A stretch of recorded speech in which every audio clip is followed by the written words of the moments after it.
మీరు personal loan తీసుకోవాలనుకుంటున్నారా? ఖచ్చితంగా ఈ విషయం అయితే తెలుసుకోవాలి.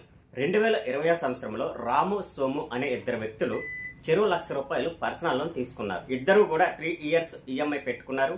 3 ఇయర్స్ తర్వాత రాము కట్టిన మొత్తం ₹1,30,000, సోము కట్టినది ₹1,16,000. ఇద్దరి మధ్య తేడా ఎంతంటే ₹14,000. ఇద్దరు కూడా చెరో ₹1,00,000 తీసుకున్నారు.